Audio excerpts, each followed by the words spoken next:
আজি আপোনালোকক দেখাব ওলাইছোঁ আমি নেমু টেঙাৰ লিপবাট কাটিঙৰ পৰা কেনেকৈ আমি পুলি বনাব পাৰোঁ। এইটো আমাৰ নেমুৰ ডাল। এই ডালটোত আমি ধৰক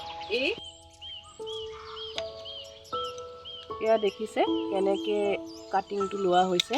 এটা পাত আৰু এটা কোঁ লৈছে।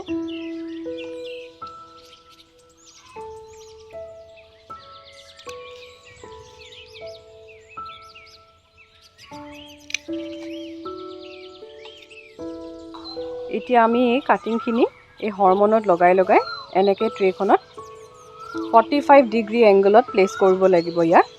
এয়া দেখিছে কেনেকৈ কাটিংটোত ৰুটেক্সটো লগাই পিনে ইয়াতে প্লেচ কৰিছে। এনেকৈ গোটেই ট্ৰেখন ফিল আপ কৰিব লাগিব। এইটো এনেকৈ লগাই যাম। ইয়াত লগাই থোৱাই আছে।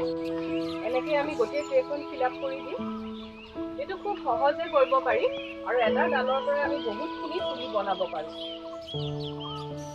এয়া দেখিছে এই ট্ৰেখন এতিয়া আমি ৰেডি কৰি ৰাখিছোঁ কৰিবৰ বাবে আৰু ইয়াত আমি কাটিংখিনি লগাই যাম আৰু ঠিক 1 মাহ 1.5 মাহৰ পিছত ইয়াৰ শিপা আহিবলৈ আৰম্ভ হ'ব। ঠিক এনেকৈয়ে আমি নেমু টেঙাৰ কাটিংখিনি কৰিব পাৰিম। এইটো হৈছে লিপবাট টেকনিক মেথডৰ জৰিয়তে কৰিব পৰা পদ্ধতি।